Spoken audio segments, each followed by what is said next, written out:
congratulations to not just the inductees, but everyone that has been around this event. It's just so extraordinarily positive. I just am just really so thoroughly impressed with the podcast community.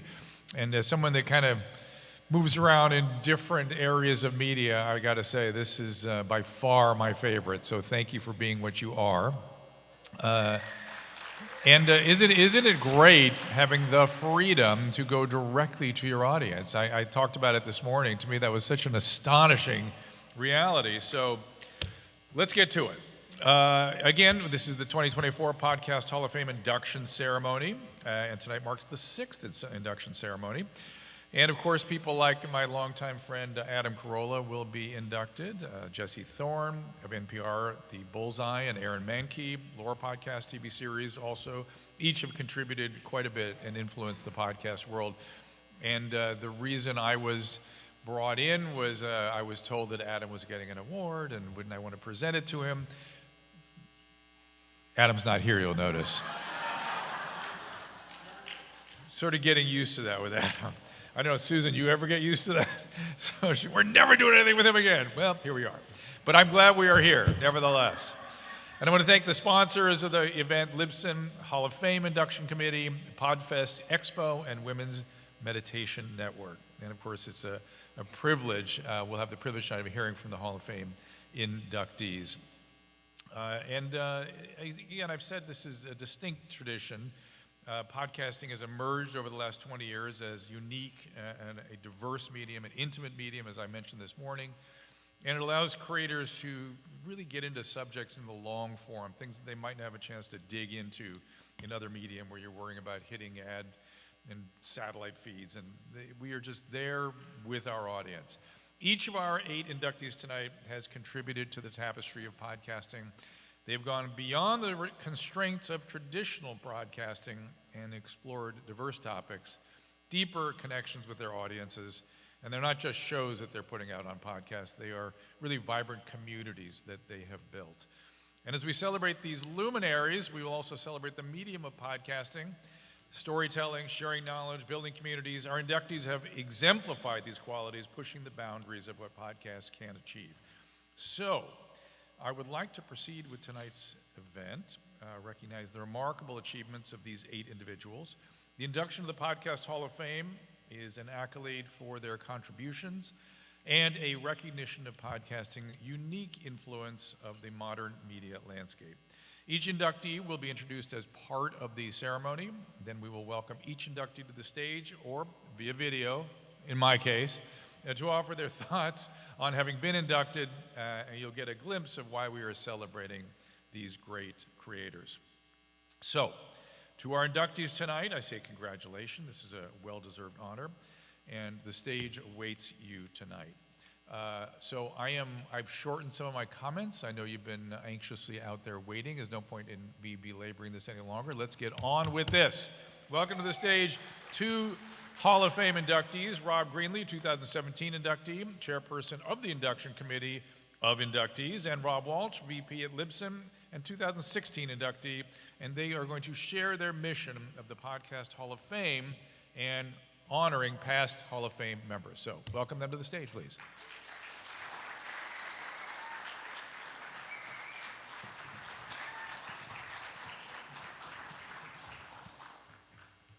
Well, thank you everybody for being here. This is a podcasting event, and it's not without some challenges, as podcasters know, with putting on a big production, and we just go with the flow. This is why I like doing recorded and not live.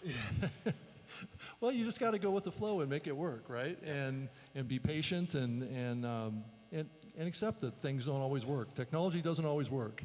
No. Yeah. So we're excited to be here and to bring back the Hall of Fame. It's been a year. We had the last Hall of Fame back in 2022, but prior to that, we didn't have a Hall of Fame for like 4 years. So the last time we had it prior to 2022 was in 2018, and that was in California. And right? Yep. It's good to have it back again, and we'll hopefully make this a yearly event going forward from this point on. Now that we have a new home, thanks to Chris and Podfest for the new home. Podcast Hall of Fame. So we're excited from the big picture of what this event, the Hall of Fame, represents to the podcasting community. And I think one of the things that the community has expressed to me over the years is just how we as an industry value the contributions of people that have started this medium and really built it and really inspired so many others to create podcasts and to build successful shows. And that's really what the Hall of Fame is about, is to recognizing those individuals that have contributed significantly. We've inducted about, I believe, 41 inductees so far. At the end of this event, yes. Okay, and so that is, we got a long way to go. There's a lot more inductees. So I don't know if you want to talk about, Rob, the process that we go through to select inductees. The process is, they are voted in by other Hall of Fame members. So that if you're wondering how someone gets voted in, they are voted in by the peers. And what each voter is looking for is going to vary, but it ultimately, at the end of the day, what we're looking for, I know as I'm looking for as a voter, is did the person really dedicate to the podcast space? Did they help bring more people in, listeners or podcasters or both, into the space? Have they gone above and beyond and dedicated a lot of their life, spent 3 to 4 in the morning drinking Red Bull to get out their show? Did they do this? But most importantly, were they a positive impact on the podcasting space? And every one of these inductees, you can say that about. They have dedicated their lives and really made podcasting better for all the other podcasters, and I think that's a key point. Yeah, and you'll notice that the inductees that we're going to talk about tonight are coming from various parts of the industry that contributed, sometimes not as publicly behind a microphone, but significantly around the technology of podcasting and how it works. And I wanted to quickly read the Hall of Fame eligibility requirements, because that is a question that comes up a lot. It says that the criteria for entry into the Hall of Fame is a combination of mainstream popularity, being considered a great podcaster or contributor to the industry by its peers, or excelling in the medium of podcasting, as well as having a historical significance in the positive manner of the medium. Candidates should have something to offer in all 3 of the above categories that I mentioned, or be so outstanding in 1 or 2 that they deserve inclusion. To be eligible for entry into the Hall of Fame, a nominee must have completed at least 5 years since the first involvement in the medium, but longevity should not be considered a sole qualification, to be inducted. So. I just want to thank everybody that's in the podcasting space, and then I want to thank, most importantly, those that have been inducted today for all the positive you've done into the space to help grow it. I mean, that's really, and some names you may not know because they were doing stuff behind the scenes. You may be new to the podcasting space and not have heard of a name, but they help, all these people have helped build this space. Yeah, I agree with that, and both Rob and I were honored a few years ago of being inducted in the Hall of Fame, and we got up and gave our induction speeches, so we know that each one of these inductees, even though they're podcasters, are a little nervous about getting up in front of you and talking about themselves, because it's always it's one of those humbling things to do, and it's a great honor. So, yeah. Thank everyone here in this room for coming out and honoring these people. Yeah, thank you.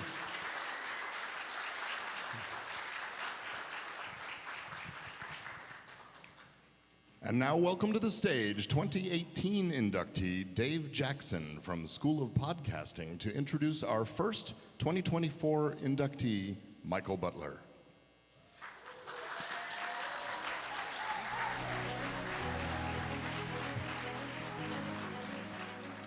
Thank you.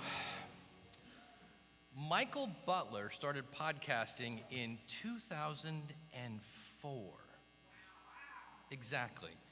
He is the original music podcaster. 19 years and 961 episodes later, he is still going strong. He worked on the PodSafe Music Network at the very first podcast network, better known as Podshow and Mevio, and he actually got major labels to clear their music for podcasters to play. I wish they would bring that back. Before there was an iPhone, Michael Butler was interviewing people like Iron Maiden, Ted Nugent, Donovan, Lita Ford, Bret Michaels, Gilby Clarke, Tiffany, yes, that Tiffany, Twisted Sister. He got to interview Anvil at the Fillmore Auditorium in San Francisco.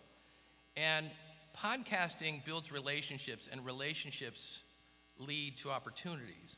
And Michael is a huge fan of the band The Wild Hearts, and he got to interview Ginger, the lead singer. So think about that a second. Your hero is on Skype with you. And what was great about this is through that relationship, through his podcast, I thought I would just share a story that really wraps up the Rock and Roll Geek Show. If you're a person that grew up listening to vinyl with headphones, reading the liner notes, rockandrollgeek.com. So he's interviewing Ginger. Ginger finds out that he's a bass player. He played in Exodus and Jet Boy and a whole bunch of other bands. And Ginger's coming to the El Rey Theater in Los Angeles, and he's also going to be playing the Viper Room, and he needs a bass player. So imagine this, your hero, one of the guys you've loved to listen to all the time you're growing up says, hey, Michael, you want to play bass in my band? Oh, but wait, there's more. So think about this, right? So he plays there, takes advantage of the opportunity, and does a great job. Well, then Ginger has this special show in London and needs a bass player. So he goes, hey, Michael, you want to play my band again? Now, this is before all that sweet, sweet podcast money from Rogan. You know, this is 2009-ish, right? So Michael might be a little short on the fee for the airlines and the hotel and the whole 9 yards. And just as they had, one time Michael's computer went kaput, and his engaged audience got him a new one. And so when Michael said, man, you guys aren't going to believe this, I got an opportunity to go play with Ginger again in London. And of course, the audience came through, got him a ticket, got him up, because we knew we were going to get paid in a story.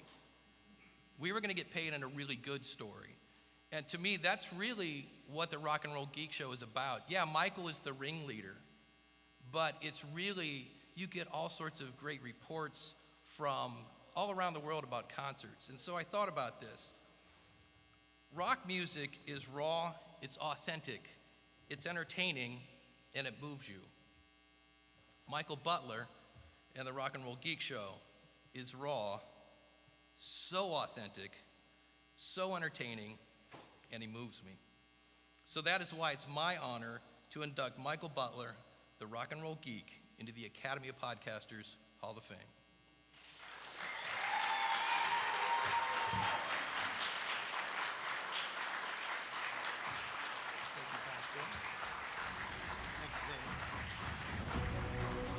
Wow. I can't follow that speech. I'm not a public speaker, so I may either puke or cry. So I got to take a sip of this fine Tecate.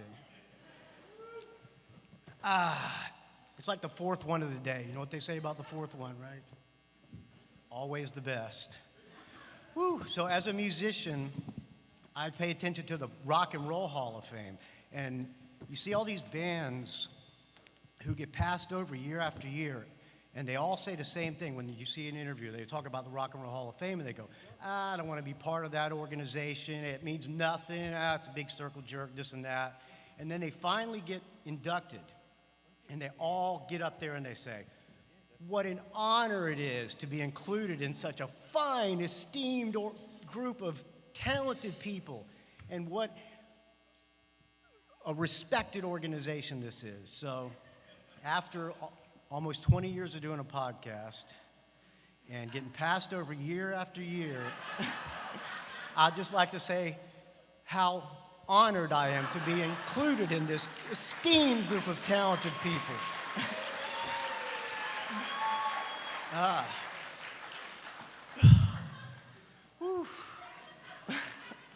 I'm glad that didn't bomb. So I remember back before it was called podcasting, they had this thing called BloggerCon at Stanford University.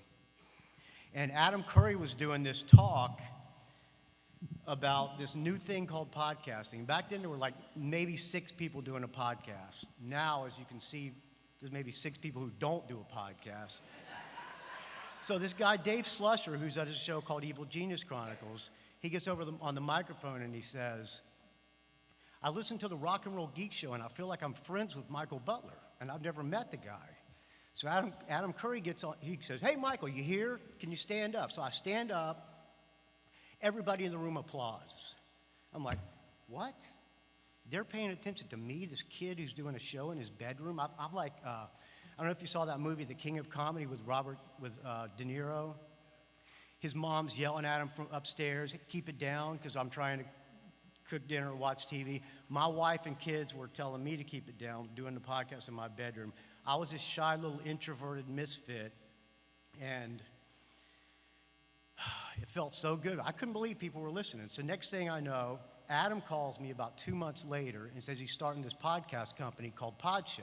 So after the meeting, I'm running around the street. I'm like George Costanza on when he got the job hand modeling. I'm like, woo, I've hit the big time, man. I never hit the big time, but I did get a lot more confidence, and I kept doing my podcast. And next thing I know, I'm getting feedback from people who listen to the show who were misfits and introverts just like me. And one of those people was this guy named Shane from Australia. I don't know where this guy is now. I haven't heard him from in about 15 years. I think he did like some kind of Chinese bootlegging stuff. I think he might have gotten like rubbed out or something, because it's been I haven't heard. But he got this idea that he was going to get guests on my show, like my rock and roll heroes. And we would tell them this lie that I had a show on Sirius Radio, because no one knew what a podcast was. So next thing I know, I'm talking to all my rock and roll heroes. And fast forward about 2 or 3 months later, Pod Show gets a channel on Sirius satellite radio. My show's on Sirius. I couldn't effing believe it, man. So here I am, 20 years later.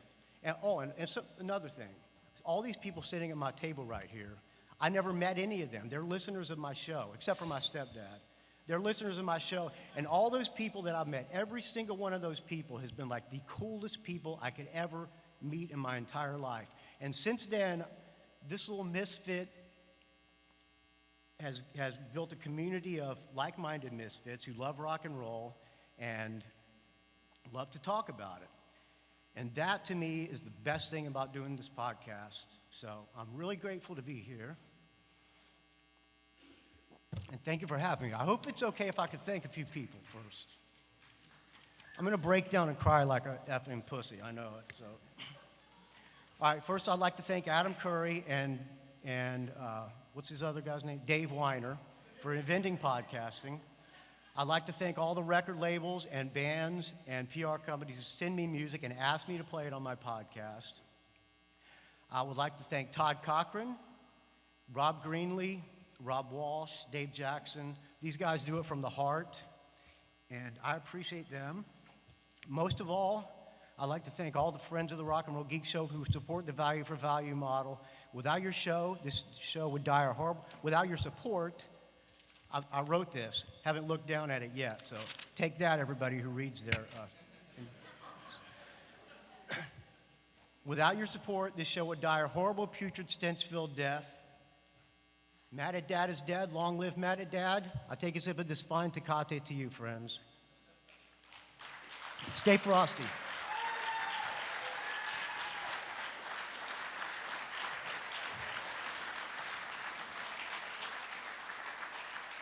Here again from the School of Podcasting is 2018 inductee Dave Jackson to introduce our second 2024 inductee, Daniel J. Lewis.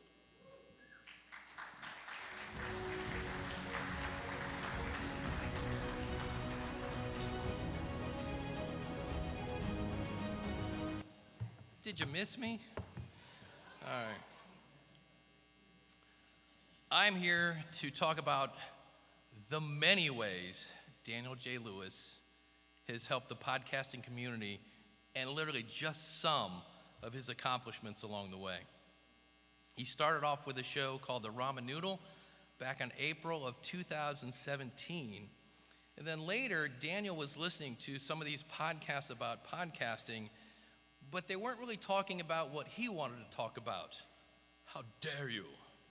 Right? So he started the Audacity to Podcast, which is kind of a lucky name because at the time, everybody was searching for the software Audacity and they're trying to figure out how to podcast. But really, it's one thing to be lucky to have people click play once. It's another thing to have them come back and keep pressing play again, again, and again. And Daniel is very detail-oriented. And so I was checking over the Audacity to Podcast. This is actually true. He did an episode where he was measuring the download speed of the media host, and I believe measuring in milliseconds. And he said each test was performed 10 consecutive times, because 9 wasn't enough. And those results combined and calculated regional and global averages, and he goes on, and of course there was a chart. He puts the D in details. Other shows he's been part of include the Podcasters Roundtable with Ray Ortega and some guy named Dave Jackson. And he did not one, but 2 shows about the TV show Once. And what's amazing about this is that show started off great and got bad quick. And Daniel had people listening to a podcast that they had quit watching. So he had an engaged audience. I thought this was cool. While other podcasters create products and then they hope they can somehow attract the audience that wants that product, Daniel did the opposite. He attracted an audience and then said, what do you need? And so he did everything from web design, artwork. He created a WordPress plugin called Social Subscribe and Follow. He created an SEO for Podcasters course, the Podcaster Society.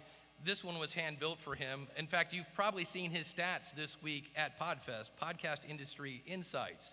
Again, the man loves stats and details. Recently, he launched Podgagement.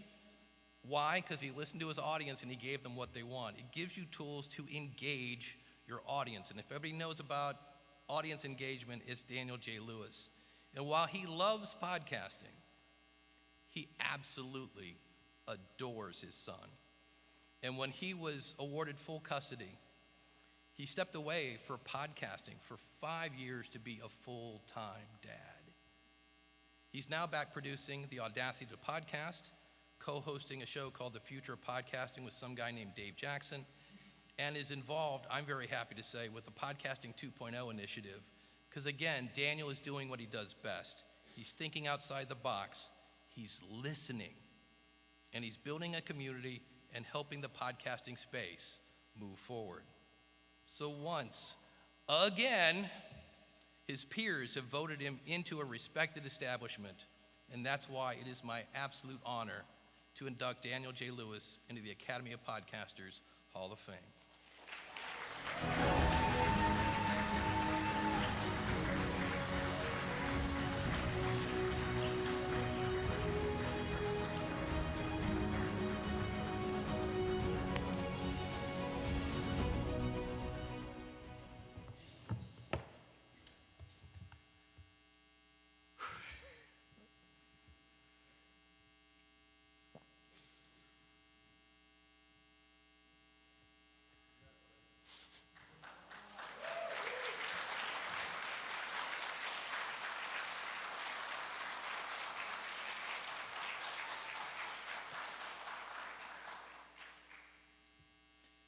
Words are powerful.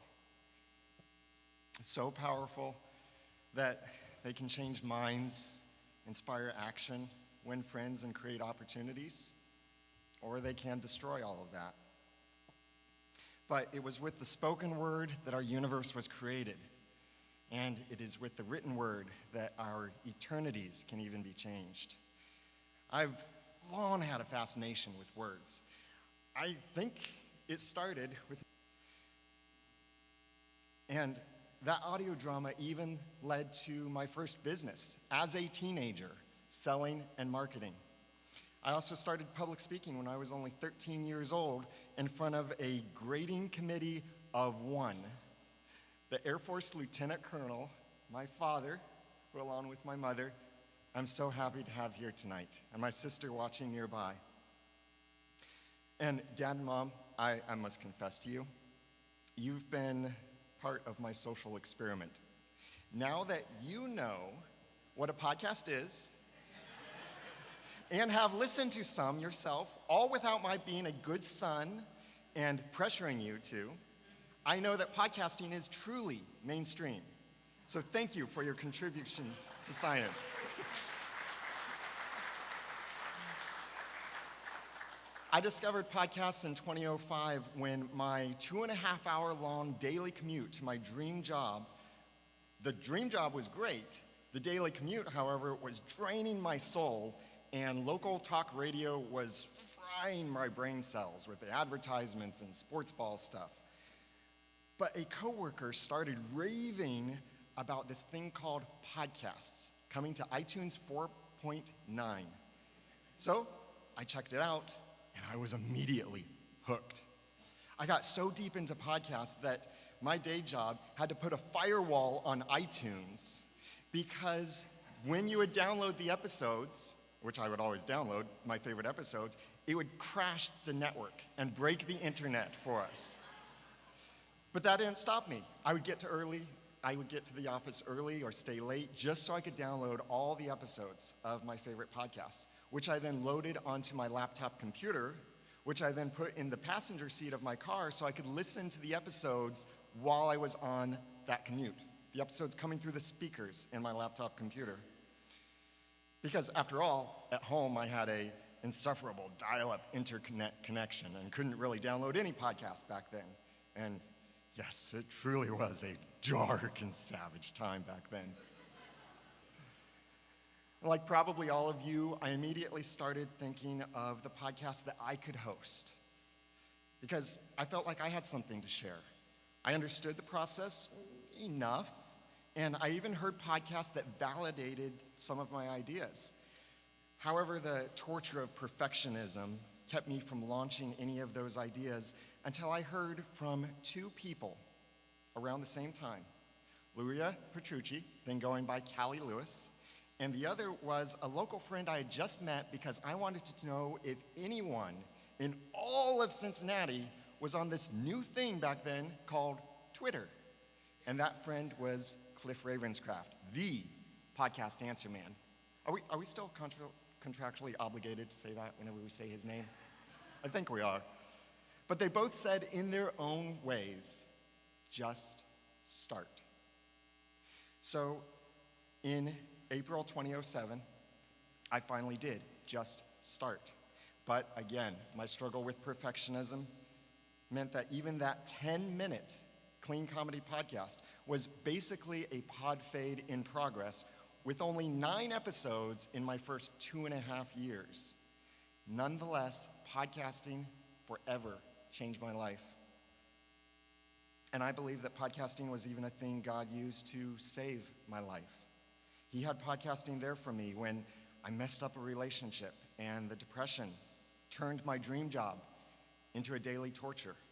But a wise friend told me, Daniel, the world needs the ramen noodle.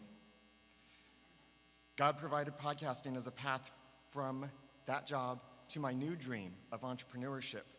Podcasts and my audience, many of you were there for me when I went through the deep wounds, shame, and betrayal of an unwanted divorce, and when others tried to slander and destroy me.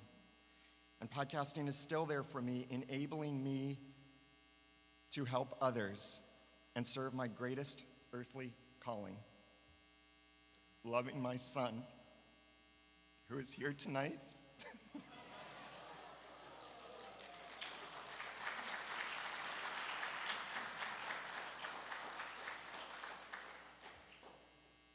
And it's because of the sacrifices that I make for him and his dreams, and because of my self-doubt from past events that I questioned whether I would ever get to be behind a microphone again or on stage again.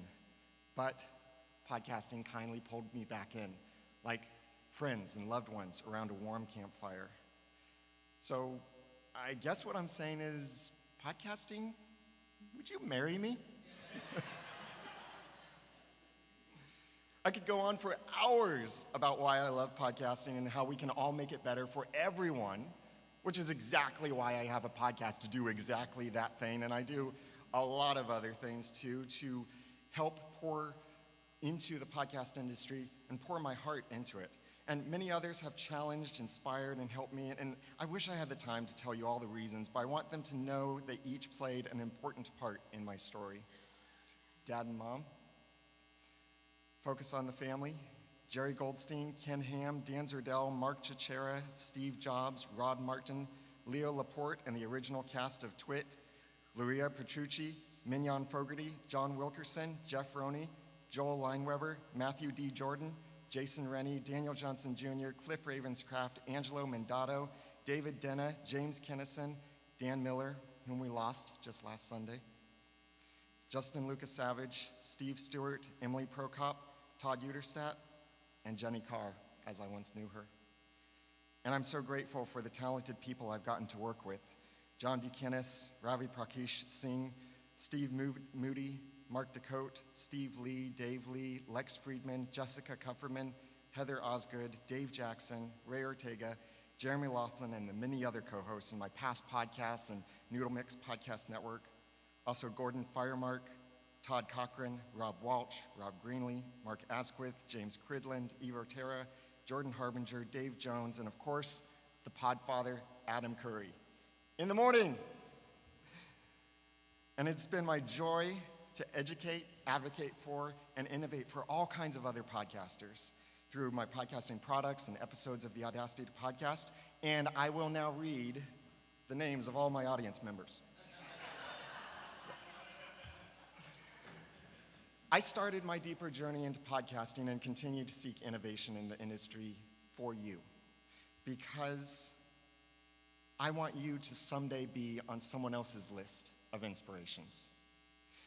And I believe that podcasting enables anyone, even from our closets or our basements, to stand up for life and liberty, to speak for the voiceless, to inspire with knowledge or laughter, and to change the world, even if you change the world for only one other person. Because I've been that one other person many times. And that is why I strive to give you the guts and teach you the tools so that you too can have the, say it with me if you know what's coming, the audacity to podcast. To God and God alone be the glory. Thank you. Thank you.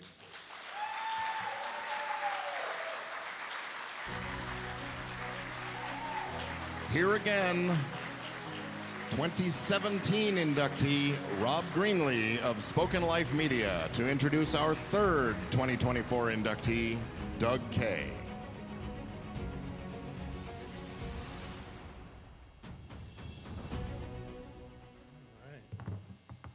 All right, we induct another Hall of Famer.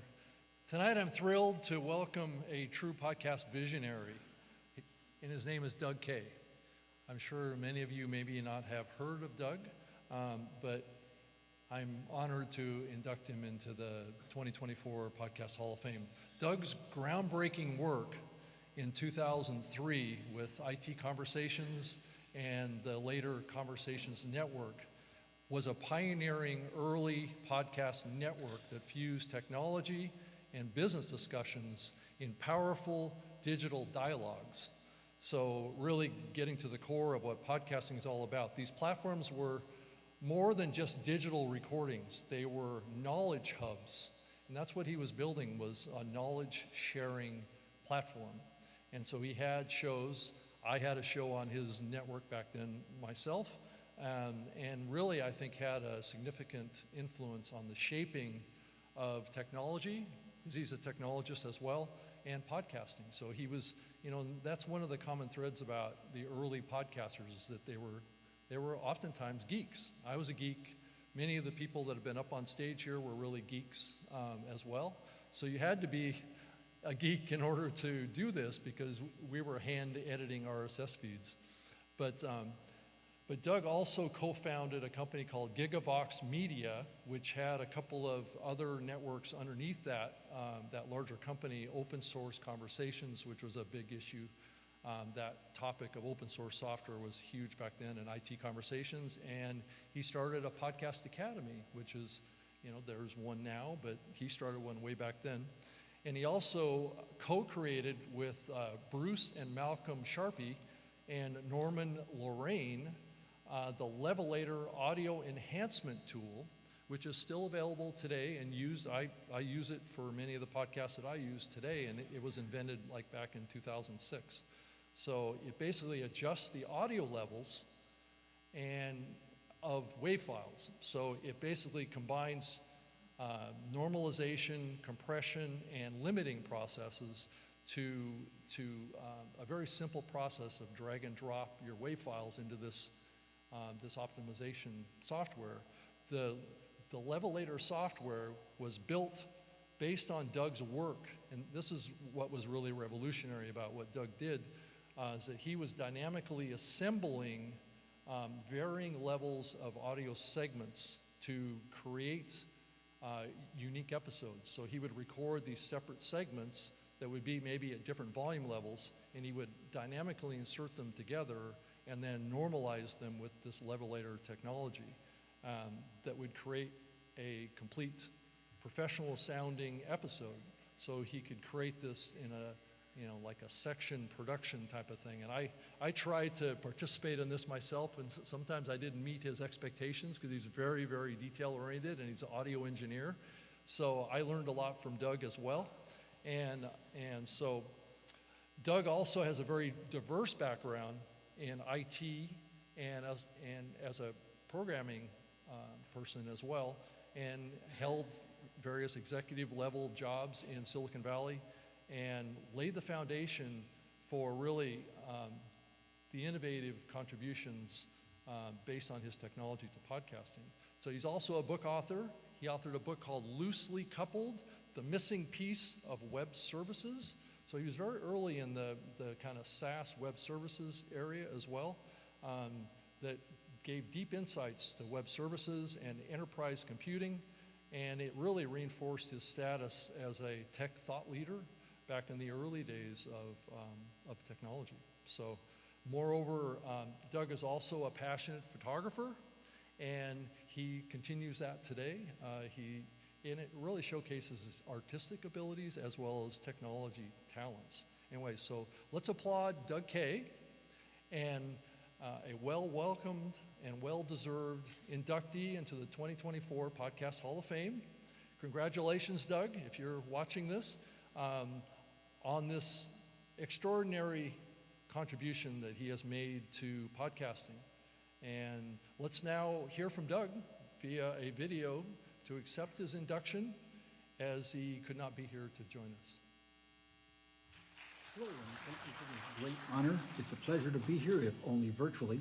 Thought I'd give you a little background into the Conversations Network in the hope that it might inspire some of the things that you're working on today. IT Conversations was very successful, so I was looking for additional tech content. I started talking to Tim O'Reilly at O'Reilly Media, who was producing a number of conferences, and asked if we could stream those conferences as well as record the audio and make it available on demand. Tim was initially very reticent. He was concerned we would be cannibalizing all of his registrations, but eventually he was willing to do it so long as we didn't announce the recordings and streams in advance. We did it, we put them online, but after 6 months we saw that the on-demand downloads were 100 times, 2 orders of magnitude more than the live attendance and the live stream combined. So we were then to go out and produce even more of the O'Reilly conferences because it actually increased their registration for future events. Based on that success, we created the Conversations Network, a 501c3 corporation, with 2 primary goals. One was to help fledgling podcasters produce good content. And by fledgling, in those days, I meant people like NPR, WGBH, Stanford, Cal Berkeley, and so forth. And the other was to do our own recording and distribution of content. In 2012, we realized we had helped hundreds of podcasters get online. That included O'Reilly, WGBH, Stanford, and so on. So we decided to close the Conversations Network and transfer our 3,300 programs to the Internet Archive, where hopefully they'll be available forever. And along the way, 215 people volunteered to help us produce our content. That included recording engineers, editors, producers, and especially people like Paul Figiani, our senior audio engineer, Darusha Wame, our senior editor, Phil Windley, who took over the hosting of IT Conversations, and Bruce Sharp and Norman Lorraine, who helped me produce The Levelator, which has now been downloaded for free over 500,000 times. It was a great run, and I want to thank all of you for this award.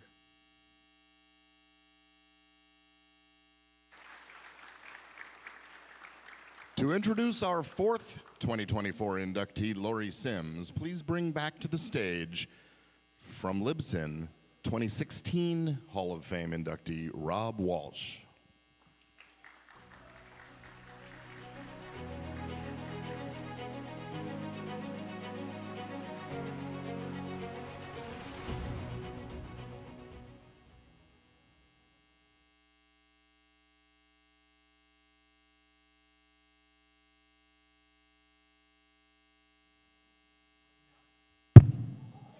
It's working. I have the honor, didn't have that joke written. All right, I have the honor to introduce our next inductee, Lori Sims. For over 15 years, Lori was the COO and president of Libsyn, and per day-to-day operations, as everyone in the company can tell you, Lori ran the show. She was the guiding hand that really steered the company. And for 15 years, Lori was my direct boss, which my wife reminded me that they really need to come up with a Podcasting Purple Heart Award. Lori, she transformed Libsyn when she got there from a startup to a viable and thriving business, which in this industry, pre-iOS 8, that was not easy.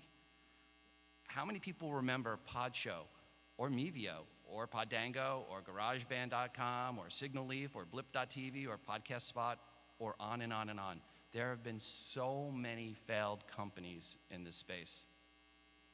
And when the devs were off figuring out the next Soapy, or playing trash poker, or I was on some wild soapbox rant, Lori was there, the adult in the room, that allowed Libsyn to grow and thrive. And how many people, though, can say that they were COO of a company whose ticker symbol was FU? Which I guess, given all the F-bombs that we delivered from Joe Rogan and Mark Maron, was kind of fitting. On the serious side, though, Lori was always a strong protector of free speech, of privacy protection for the listeners, getting behind GDPR and other privacy rules, protecting the space from itself in many ways. And speaking of protecting the space, Lori helped in the fight against the infamous patent troll behind the scenes where she didn't get any glory or notice from until now. It's safe to say the podcasting space would not be what it is today without her guidance and leadership. And I didn't make a joke about you needing the soapbox. Please join me in welcoming Lori Sims to the Podcast Hall of Fame.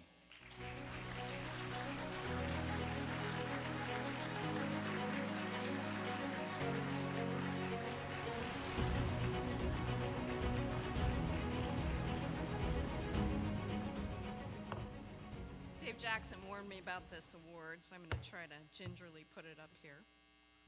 Can everyone hear me? Okay.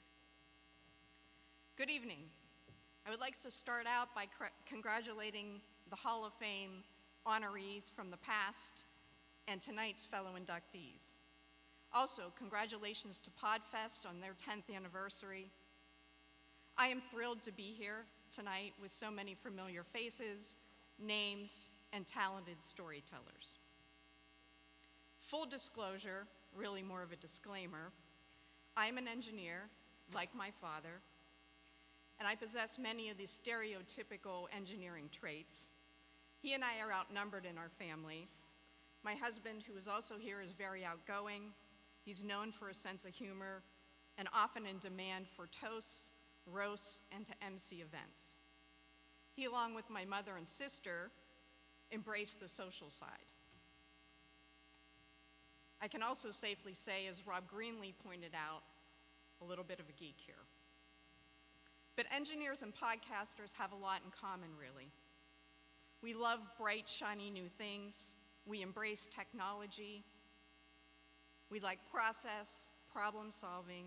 We value quality. We are creative by nature and necessity. We are opinionated, and we have a lot to say. When I joined Libsyn in 2007, I found my people, so to speak. But there's one thing that's a little bit different. Podcasting is about the spoken word and the listener, about creators and the audience. Some belong behind the mic, like my husband and many of you, and some belong behind the scenes. That would be me. So when Rob called and said, "What are you doing on January the 26th?" I thought, oh no, he's going to ask me to get on a panel or speak at a trade show. So when he said I was being inducted to the Hall of Fame, I gave a sigh of relief and I thought, whew, dodged a bullet on that one. But here I am, on the stage and behind the mic. To say I was surprised is an understatement. I am truly humbled and honored. The truth is, it is I who have had the privilege of working with the team at Libsyn, many of you podcasters, your teams, our partners, and our competitors over the 15 years that I was at Libsyn. Podcasting is more than an industry. It is truly a community. And you've heard that several times tonight. I was able to do something I loved with people who were passionate about what they do. And look how far you've come and how much you've accomplished. From the early days of RSS readers and iTunes as the only game in town, we now have mainstream podcasting with over 50 aggregators today. I won't give you a history lesson, but podcasting is ever changing. And none of this would have been possible without the Libsyn team and the podcast community. Behind the scenes, supporting the technology and the business of podcasting with Libsyn hosting, distribution, and measurement, you have challenged and inspired us to tell stories with new use cases, creative processes, and business models. I am proud to have worked with the podcasters who are past and present Libsyn customers, and particularly the Hall of Famers who are on staff at Libsyn. And now I am honored to be counted among you. I am proud to have been one of the first female business leaders in podcasting. We have seen gains in female listenership, creators, and leaders. We've expanded diversity across the board. And while there is more to be done, podcasting has come a long way. To Rob Walsh, thank you for your kind words tonight and for your friendship. I also want to thank Rob Greenlee and Dave Jackson and others for their gracious comments leading up to the induction ceremony.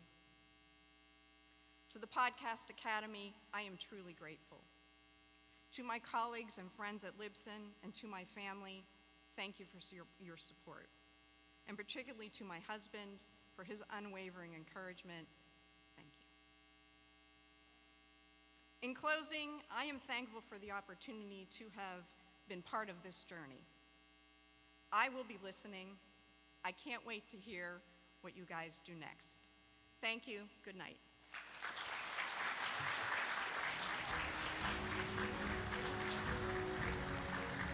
Here now, Podfest founder and event organizer, Chris Krimitsos.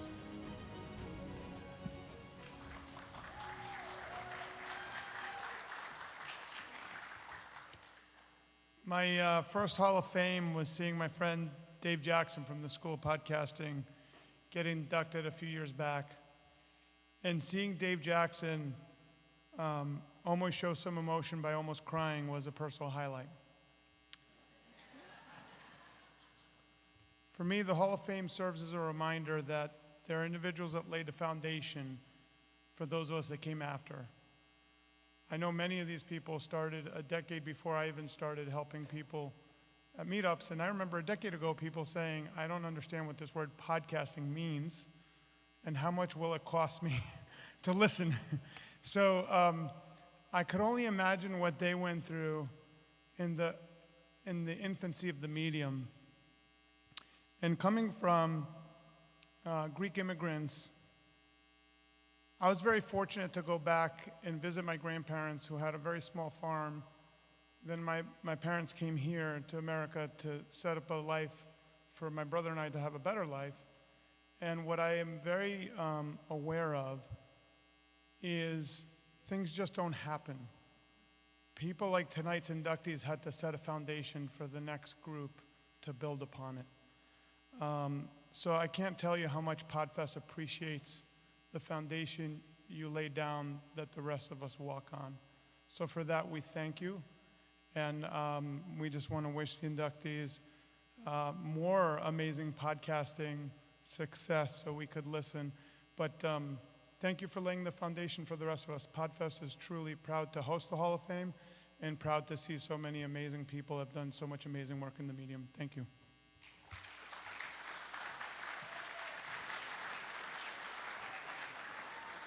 And now let's welcome to the stage 2017 inductee Elsie Escobar to introduce our 5th 2024 inductee, Maria Hinojosa.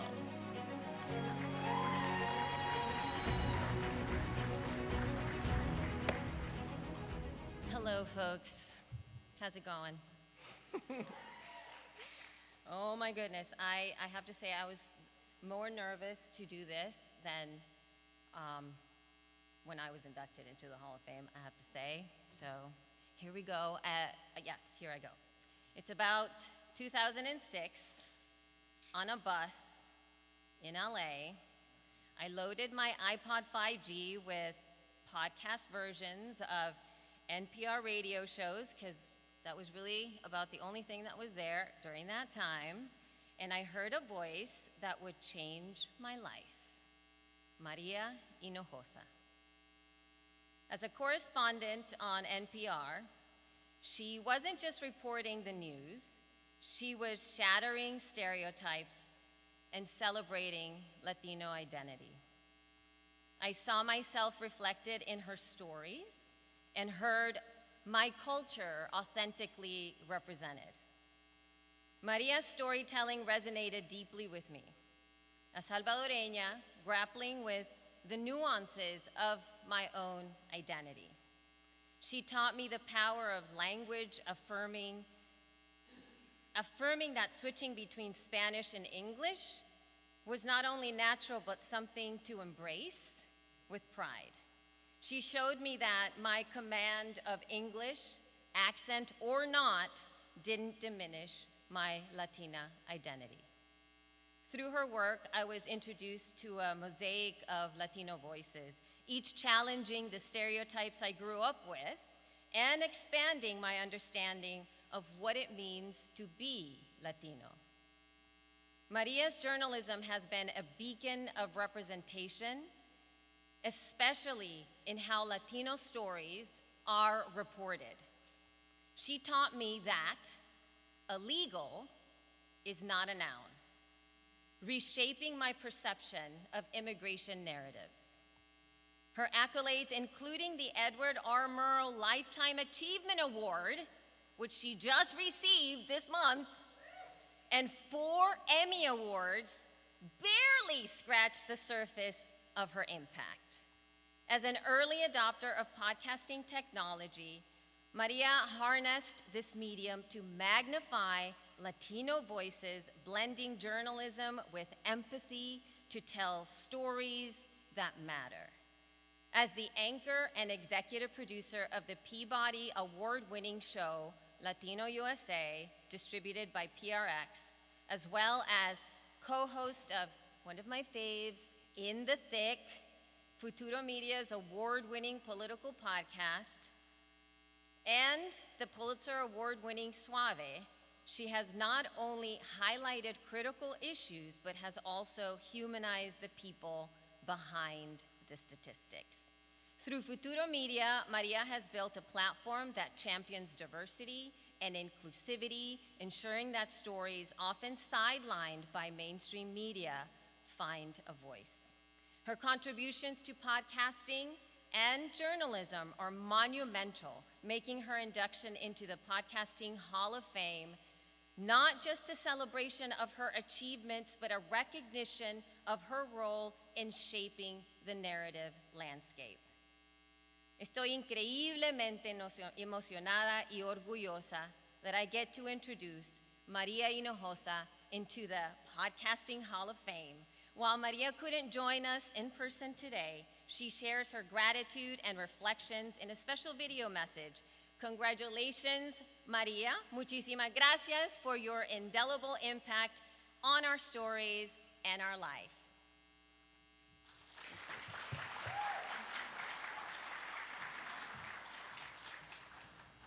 Hey everyone at Podfest, how you doing? I hope you're having a great conference, and I wish I was with you because the weather is better there. I am so honored to be inducted into the Podcasting Hall of Fame. Woo! Thank you so much for this honor. You know, I think back about when I created my nonprofit media company, Futuro Media, that has since won the Peabody and the Pulitzer in our podcasting. And I remember when people were like, podcasting, what is that? Radio, forget about that. Audio, who cares? Well, we've come a long way, right? And all of you are part of this movement that has changed American journalism, American storytelling, the American reality, the American media landscape. We're all doing this together.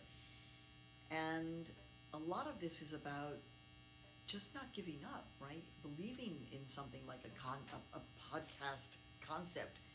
People thought that was completely crazy and it would never get off the floor. In fact, that's what people said about Latino USA. It'll last about 2, 3, maybe 5 years. Here we are beginning our 31st year and we're still growing.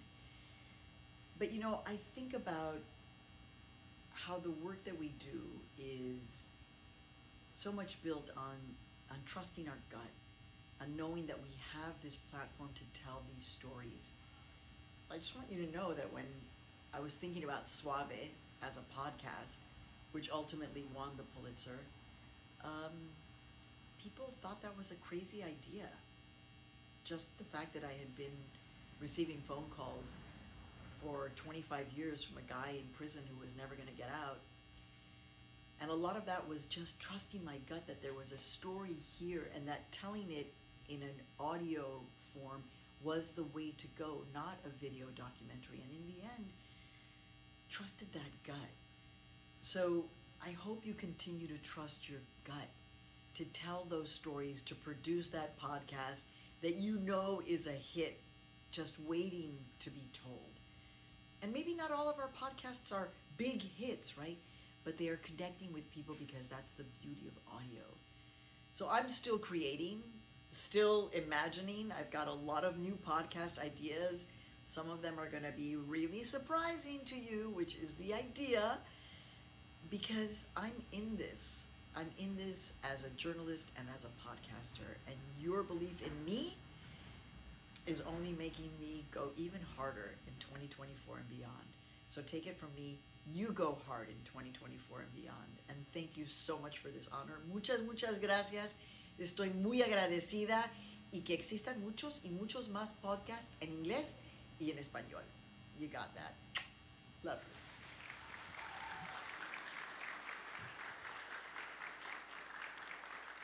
And now to introduce our 6th 2024 inductee, 2016 Hall of Fame inductee Rob Walsh from Libsyn.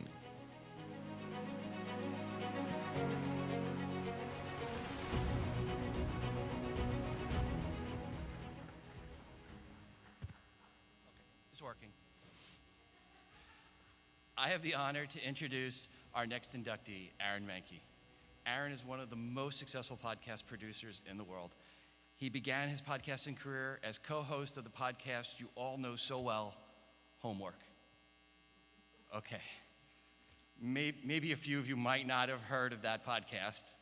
It was quickly eclipsed when he launched Lore in 2015, a podcast that has remained one of the top podcasts for the past 8+ years. It's incredible. Lore became the first podcast directly adapted to a television show, which ran for 2 seasons on Amazon Prime, right alongside The Expanse, The Boys, The Marvelous Miss Maisel. That exposure helped bring in many new podcast listeners, thus growing the space for all of us. Thank you. Lore was also adapted as a 3-book set from Penguin Random House, which is ironic, as Aaron said, one of the original reasons he did the podcast was to help bring attention to his other books.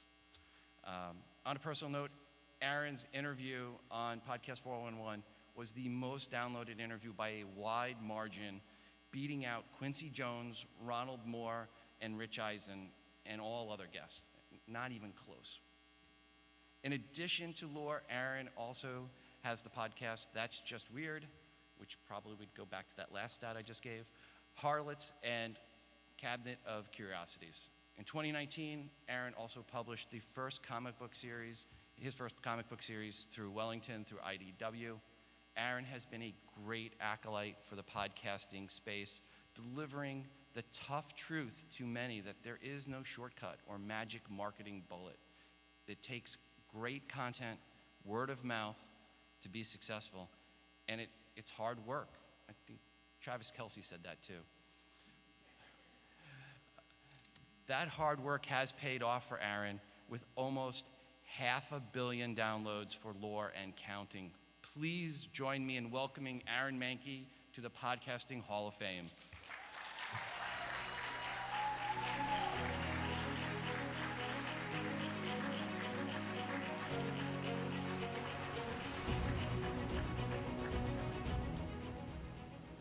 I was told that this was sharp, and it is sharp. So watch it. This is an incredible honor. I have to begin anything that I say tonight by thanking the people that are in my life who have made this moment possible. I owe so much to my wife and my daughters for their support, their encouragement, their patience with my bizarre stories, and my tendency to verbally process work challenges at the dinner table. None of you can relate to that, I'm sure. A big thank you to my best pal in all the world, Chad Lawson. He has scored my career in the most beautiful music in all of podcast. I will fight you on that. I have to thank my team at Grim & Mild, my production company. Without Robin, Jenna Rose, Cassandra, Harry, Allie, Alex, Jamie, and Sam, I would not sleep as well at night as I do right now. Thank you to them. And thanks to my agent, Oren, who works hard behind the scenes to connect me with people and companies that help keep my projects moving forward. And lastly, I am beyond grateful for friends like Amy Bruni, Mike Wolf, Nora McInerney, Lauren Shippen, Elena Urquhart. These are people who encourage me, who inspire me to do better, and sometimes provide a shoulder to cry on when things are not going as smoothly as I would like. Now, when I started Lore almost 9 years ago, I had a lot less gray hair. I also didn't have progressive glasses, and I'm kind of grateful reading a card tonight for that. I had a lot more of something else 9 years ago, though. I had a lot more unachieved goals. I was a struggling freelance graphic designer. I was working on client projects by day. I was writing fiction at night, as Rob mentioned, with the hope that someday, someone, somewhere, might have a chance to read something I wrote. Now, it was a pastime that was full of a ton of hope, right? Hope that someday I might be able to do what I love for a living. Hope that someday I might be able to connect my particular skills and very weird and bizarre interests with other similar people like me around the world. And if the last 9 years are any indication, I somehow managed to make that happen. But here's the thing about hope. We often look at people who have achieved a lot in life, and tell ourselves that they simply must be more talented or better trained or simply all around better people to have achieved everything that they have. And that is mostly a lie. So much of success comes down to one thing that none of us can control: luck. But here's the secret about luck that I've learned over the last almost decade of doing this. Luck can be hacked. I've often compared this to flying a kite. In order to fly a kite, you need some things, right? You need the kite itself, and you need your body. Get out in the park and run around and drag that kite on that string behind you. You can control those things. But you also have some things that you can't control, namely the wind. True success is flying a kite. True success in flying a kite comes down to an intersection of those two concepts, the controllables and the uncontrollables. Getting out in the park and constantly running around with the hope that the wind might show up and lift your kite into the sky. It's this idea that you show up every single day, day after day, and work hard, long hours, in order to be ready for that moment when the wind might blow. And I know, I get it, it's a trite metaphor, all rose-colored glasses and all, but it's also true. The only thing that stands between you and that moment of luck is not giving up. So I do stand here today as a product of all of the people in my life who have poured in their hope and their encouragement and their wisdom, but also as a product of the grind of showing up every day, working insanely long hours in order that I might be ready if the wind decides to show up. And that's why I choose to view being here tonight, receiving this award, as validation of all of that hard work, but also validation of all of that luck. And I'm beyond grateful for that. I've worked hard to build an audience over the years that is passionate about entertaining stories rooted in history, even when those stories and that history are challenging to hear.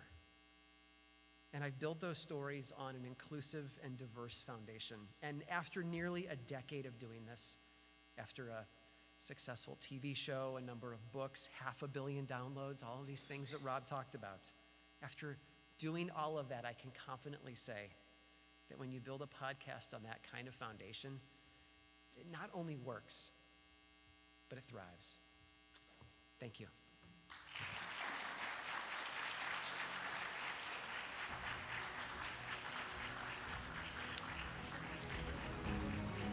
To introduce our 7th 2024 Podcast Hall of Fame inductee, Jesse Thorne, please welcome back Rob Greenlee.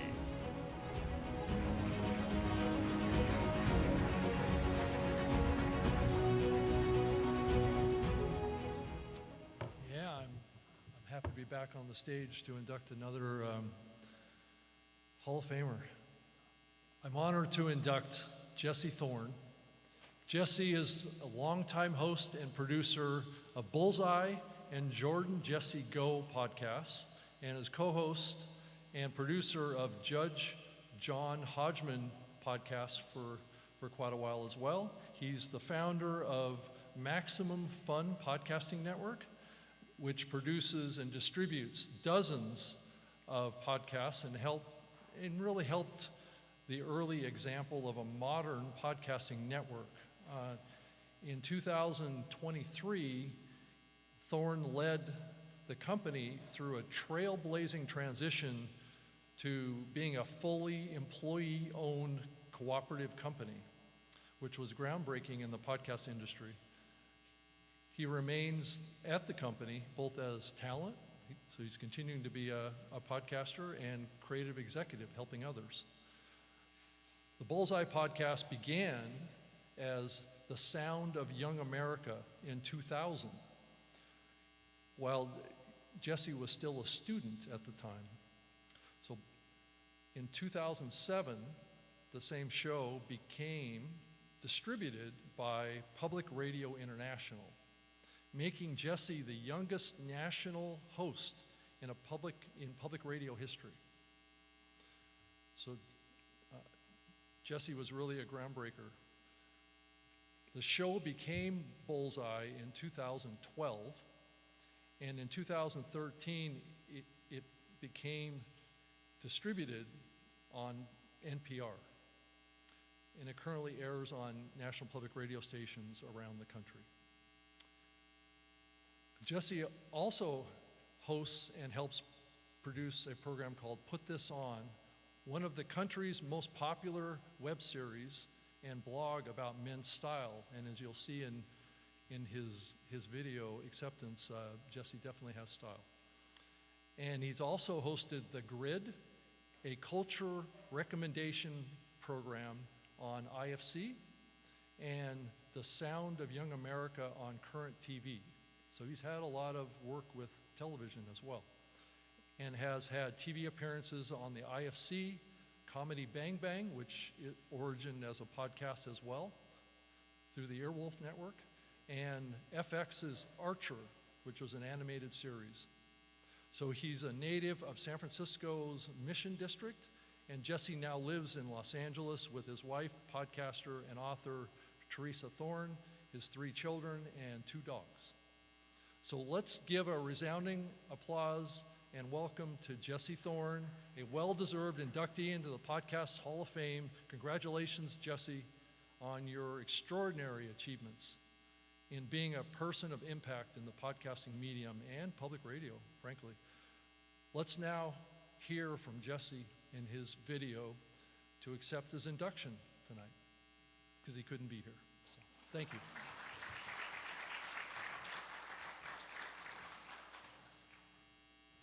Hey, I'm Jesse.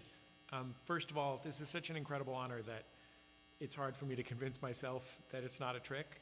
I hope that this video is being shown to actual people at an actual banquet and that it is not some sort of weird con, but I don't really have any way of knowing, so I'm just going to assume that.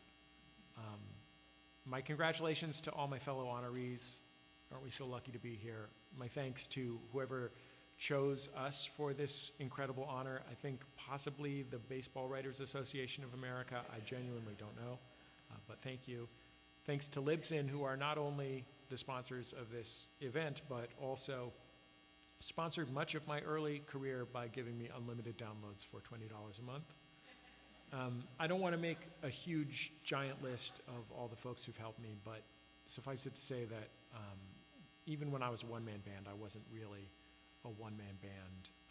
In my early, lonely years in my apartment in Koreatown, I couldn't have made it through without my wife, Teresa, and for that matter, my dog, Coco.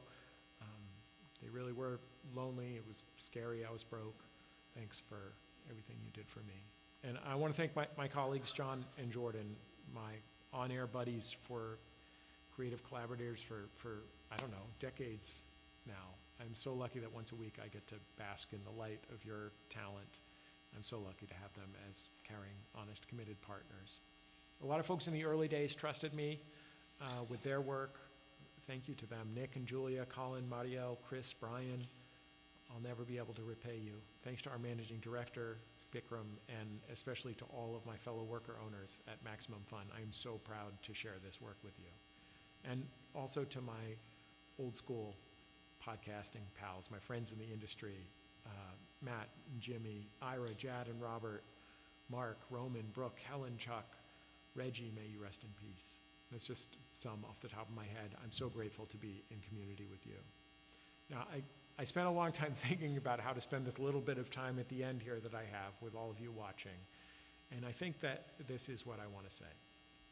First of all, I'm glad this is a business. I'm proud that this is a business. I also hope that when you make decisions in your work, including business decisions, that you will lead with your heart. We're all here because we want to connect with people. We want to touch their lives. You know, we've all gotten an email about our show being the soundtrack to the long drive to a hospital when somebody was sick, or a laugh about our show being the thing that led to a partnership and a marriage and a family. In fact, I bet a lot of people in this room have sent that email. I have. We know that that is why we do this. So I hope that when you do your work, you will remember that we do not work for advertisers. We don't work for algorithms. If we try to do that, we will fail in business and as artists. We work for our listeners. We work for security guards on the late shift, for people doing their dishes, painters in their studios. We work to touch people's lives in big ways and silly ways and heartfelt emotional ways and educational ways and 1,000 other ways. And our work is best when we lead with our hearts. Does that make me sound like a dick? It does. I think it makes me sound like a dick. You know what?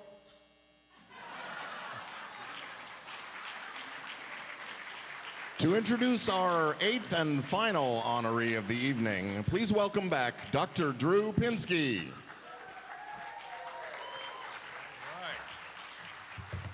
Here we are. Thank you for your patience. Thank you for allowing me back in front of you again. Again, my gratitude for this evening and for the inductees. So I was just thinking that I'm here to present Adam Carolla with his induction to the Hall of Fame, and I thought at no point did he say, hey, would you accept it on my behalf? No, I'll send a video. Thanks, Adam. So I was thinking about what I wanted to say, and I'm going to keep my comments very short because he didn't feel sufficiently invested to help us out here this evening. We'll see how short his video is. I can't wait to see that. But I talked a little this morning, if you were at that event, about his and how we got together and how that happened and the serendipity of all that. And we talked a little bit about the sort of the chemistry or the magic of partnerships. When you find the right partnership, things just kind of work. Other people notice it, they will let you know. And he and I got together in podcasting. It was really, I guess, him that pulled me into podcasting. We'd done Loveline, of course, and then he wrapped that up and went to, he essentially replaced Howard Stern in the morning on a syndicated radio show that eventually went away, and he took his little team and just decided he was going to do a podcast. And started doing podcasting, and was very quickly the most popular. He was sort of before Rogan, before everybody, the most popular podcast on earth. Is actually in the Guinness Book of World Records for the most popular podcast. And I started thinking, well, what would he say is the model for a podcasting host? What kinds of features would he include in this? And so I've just made a little list. I was sitting thinking about this. And funny. You want to be funny, and we just have seen some great examples of people, great communicators, they're entertaining. He would say you need to have low self-esteem because he and I have shared that heritage together. It helps you check yourself a little bit. You always blame yourself for anything that's going wrong, and you, rather than wondering how things could have happened, you immediately blame yourself. In his case, he would say, number 3, you'd have to have an impoverished childhood. Not necessarily a traumatic childhood, just impoverishment, which is something he gets a lot of mileage out of. I don't know if you ever heard him talk about his grandmother and his mother. You need curiosity, he would say that. And you would need to be somewhat fearless, not heedless, but somewhat fearless in expressing yourself and being honest and moving forward. And the final thing he would put on his list would be something he has pointed out to me multiple times, which is when someone asked him, one of the staff there said, Adam, you think you have a crystal ball, that's why you're so confident. And he goes, no, I have a crystal brain. So he would say you need a crystal brain as you approach your podcasting career. So with those things in mind, my honor to be here tonight presenting the award to Adam Carolla, who comes to us virtually.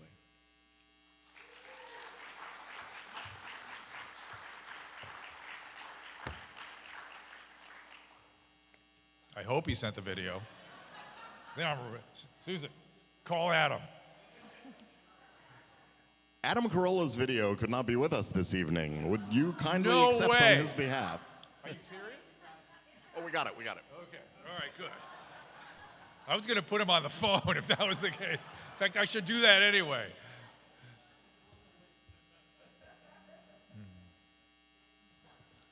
I'm going to call him.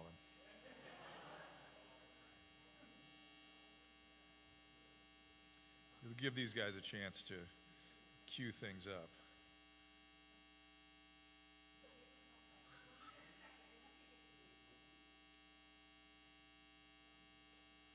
I know he's performing in Colorado, stand-up, and it's, yeah, buddy. Can you do one quick thing? Your video didn't quite show up. Can you just thank the crowd for the award, please? Ready? Well, they're working on it here. I'm in front of the crowd, so they just need to hear your voice and say thank you for the award. Okay, ready? Here we go. All right. Go ahead. Yeah. Hello? Oh, thank you, crowd. Thank you for this honor. Coming up. All right, that made him happy. Yeah, he's walking on stage in Mesa, Colorado, but he would. Oh wait, here you go again. Tell him. Go ahead. I'm honored, and if I wasn't about to walk out on stage in Mesa, Colorado, I would walk out on stage wherever the fuck you people are. And thank you for the award. True. Hello? And thank you for the award, right? Oh yeah, and thank you for the award. Okay, all right. Thank you, Adam. See ya. Have a good show. Do we have any video? No video! That's incredible. There we go. Jesus Christ. Man, when I was a kid, I probably dreamt of No sound. He's better that way, trust me. I know it's a podcast award, but...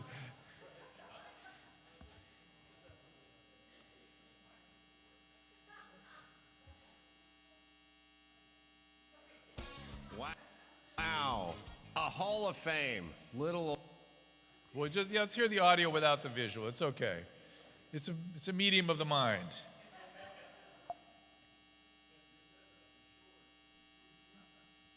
I'm sorry about that. I intended it to be short. All right, I think we're done. What he would have said was, thank you for recognizing my genius. I know that's what he thinks anyway, so. Anyway, I'm sure he would humbly accepted it. He loves podcasting. He loves this organization.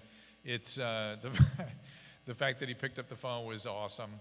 And trust me, this will not have gone in vain. He really loves this medium community. He was a pioneer in this area, and I'm sure he appreciates being acknowledged. So I will accept it on his behalf. But we are bringing this to a close. And of course, I'm grateful to have been here as your Master of Ceremonies. It's been an honor, and congratulations again to all the inductees. Stories, voices that have shaped this medium in countless ways, and I'll shape the lives of those who listen. I know about you, but podcasting has been like graduate school for me in topics that I might have missed in my formal training. And I just appreciate all of your work. It's funny, when I was sick with COVID, I did a lot of digital consumption. I just couldn't do anything but kind of scroll through them.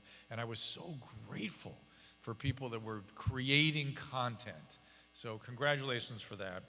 And thank you to Libsyn, the Podcast Hall of Fame inductee committee, Podfest EXPO, Women's Meditation Network, and of course their support and dedication to the community makes this all possible.